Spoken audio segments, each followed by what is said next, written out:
Stock मौजूद है। Trump top पर एनर्जी सिक्योरिटी, जी हां, जिस तरह से भारत की जो नीति रही है उसको लेकर, आज ऊर्जा आपूर्ति को लेकर भारत इस वक्त पूरी तरह से निश्चिंत है। और यहाँ पर जिस तरह से मिडिल ईस्ट में इस वक्त जो तनाव चल रहा है और सभी की निगाहें इस वक्त है, जो चिंता की लकीरें हैं, कहीं ना कहीं भारत इसमें अपेक्षाकृत एक सुरक्षित स्थिति में साफ तौर पर नजर आ रहा है, क्योंकि भारत ने अपनी एनर्जी सिक्योरिटी को जिस तरह से अहमियत दी है, आत्मनिर्भर भारत के विजन को आगे बढ़ाते हुए कैसे हमने अपनी जो एनर्जी स्ट्रैटेजी है उसको डाइवर्सिफाई किया है, इसका असर साफ तौर पर इस वक्त नजर आ रहा है। और यही संदेश यहां पर पूरे विश्व को जा रहा है कि कैसे आज भारत अपेक्षाकृत एक सुरक्षित स्थिति में साफ तौर पर नजर आ रहा है। तो तेल में बंपर तेल स्टॉक इस वक्त मौजूद है। हरदीप सिंह पुरी का यह बड़ा बयान सामने आया है। कच्चा तेल, पेट्रोल, डीजल के पर्याप्त भंडार देश में है। एटीएफ सहित प्रमुख पेट्रोलियम उत्पादों की कमी नहीं है। किसी भी स्थिति से निपटने के लिए इस वक्त हमारे पास पर्याप्त स्रोत हैं और तैयारी है।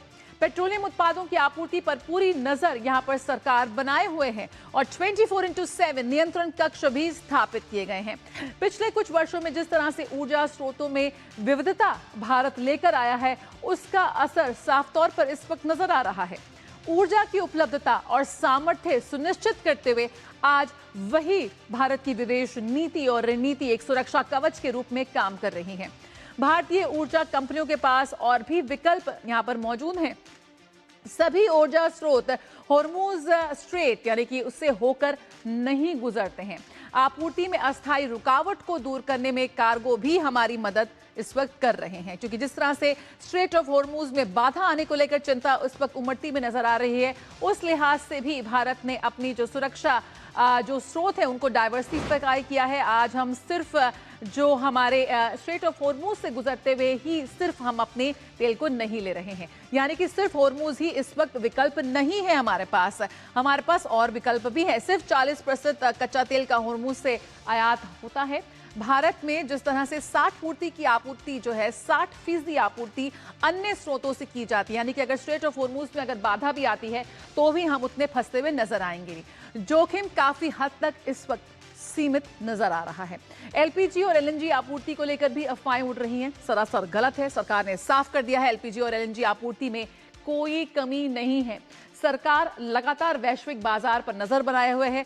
संघर्ष का माहौल है, ऐसे में जो स्टॉक प्राइसेस हैं वो उछल रहे हैं, तेल के प्राइसेस उछल रहे हैं, लेकिन सरकार ने अपनी नजर इस पूरी स्थिति पर बनाई हुई है। एक्सपर्ट्स का क्या कहना है मौजूदा स्थिति में? घबराने की जरूरत नहीं है, आइए एक्सपर्ट्स की सुनते हैं। बहुत चिंता का विषय है कि जो ऑयल सप्लाई है वो बुरी तरह से डिस्टर्ब्ड है, लेकिन इस संदर्भ में जो भारत का एनर्जी है, जो भारत के स्टॉक्स हैं वो बहुत स्ट्रांग हैं। लगभग कोई 50 से 60 दिन का हमारे पास स्टॉक है। कोई ऐसी चिंता की बात नहीं होनी चाहिए।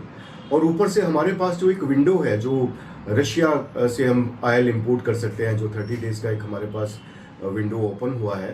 भारत एक बहुत अच्छी सुदृढ़ स्थिति में है। जो 50 से 60 दिन का स्टॉक है वो विश्व के एवरेज से ज़्यादा है, लगभग कोई 50 दिन का विश्व का एवरेज है। तो कोई ऐसी चिंता नहीं होनी चाहिए।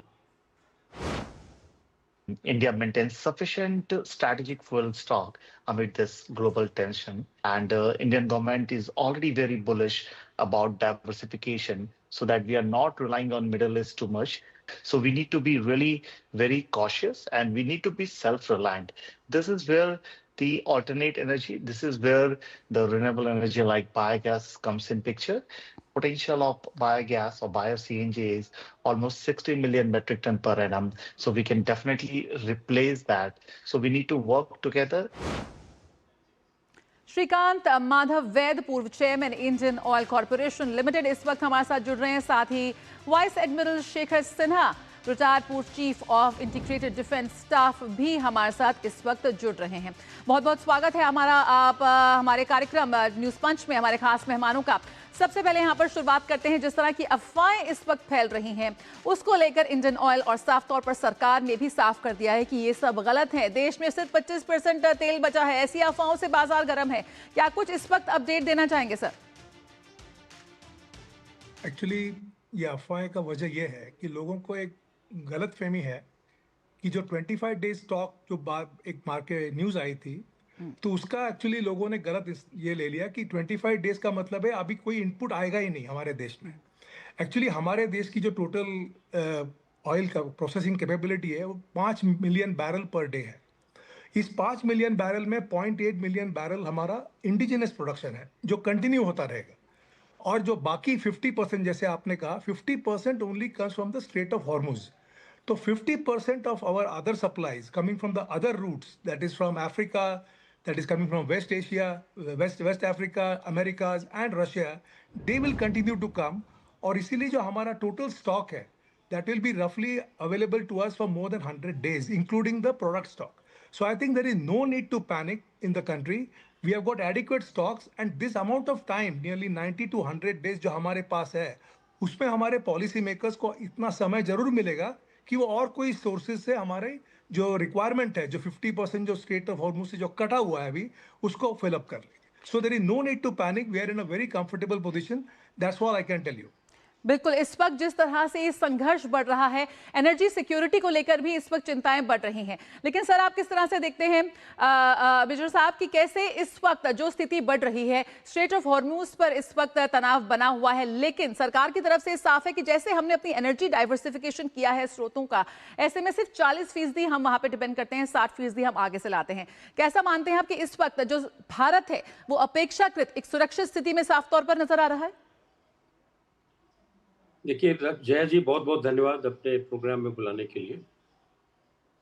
अभी थोड़ी देर पहले ईरान के राष्ट्रपति ने घोषणा की है, उन्होंने क्षमा मांगा है सभी गल्फ कंट्रीज से। उन्होंने कहा कि हमने जो आपके ऊपर अटैक किया उसके लिए मुझे क्षमा कर दें, अब आगे से एक भी अटैक वहाँ नहीं होगा। तो ये एक बहुत अच्छी खबर है कि वहाँ पे मिसाइलों की जो बरसात हो रही थी वो बंद हो जाएगी। इसका मतलब ये है कि वहाँ से अब जो तेल जो है दोबारा से निकलने का कार्यक्रम शुरू हो गया होगा अब तक। अमेरिका ने भी ये घोषणा की है कि वो जाने वाले जितने भी तेल लेकर जाने वाले हैं स्ट्रेट्स ऑफ हॉर्मुज से, उसको जहाँ तक हो सकेगा उसको सुरक्षा प्रदान करेंगे। हमारे जो वॉरशिप्स हैं, सबमरीन्स हैं, ऐसी स्थिति में वो भी उस एरिया में, गल्फ स्ट्रेट्स ऑफ हॉर्मुज के बाहर के एरिया में वो तैनात रहते हैं। उनको पता है कि हमारी कौन सी शिप है, कौन कहाँ जा रही है।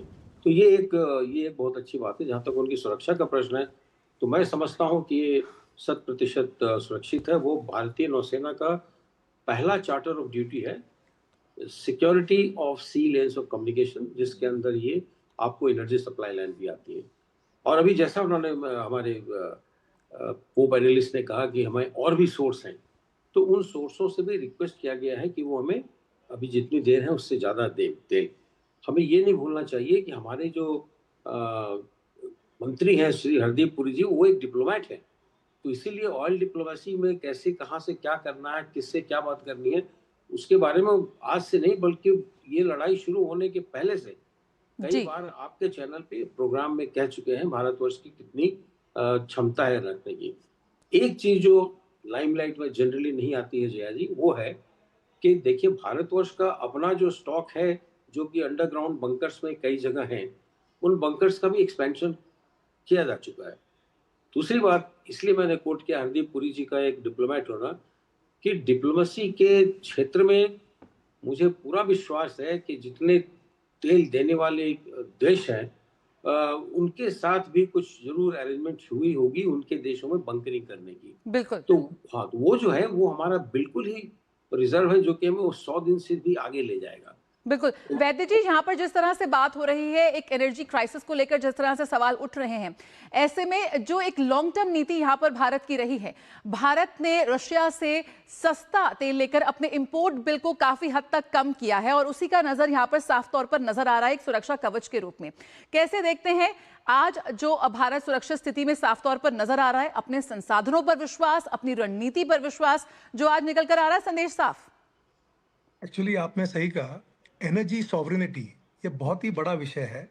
आई मीन पॉलिटिकल सॉवरेनिटी तो एक हो गई, एनर्जी सॉवरेनिटी भी बहुत बड़ा विषय है और इंडिया इसको बहुत ही सीरियसली ले रहा है। इसीलिए हमने हमारे जो सोर्सेज हैं क्रूड ऑयल सप्लाईज के, उसको काफ़ी एक्सपांड किए हैं। We have gone to all the geographies of the world, ताकि हमें कोई एक देश पर ज़्यादा निर्भर ना हो।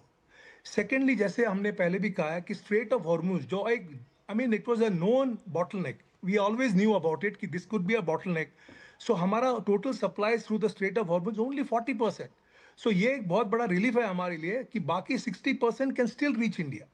And secondly, since we are talking of energy security, a lot of steps has been taken by this government under the leadership of Hardeep Singh Puri ji for oil exploration, especially in the Andamans and in the deep waters of Andamans. Ji. So I think parallelly action is on for higher exploration and for increasing the sources of crude oil supplies to India, and all these augurs well for India, because एक चीज हमें ध्यान रखना चाहिए कि India is facing a double transition.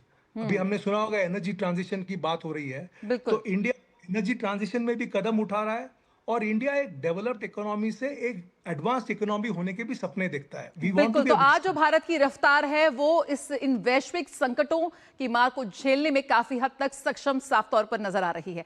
बहुत बहुत शुक्रिया आसना साहब और वैद्य जी हमारे साथ जुड़ने के लिए. न्यूज पंच में फिलहाल आज समय इतना ही है. तो यहाँ पर हम बात करेंगे कि कैसे इस वक्त जो भारत की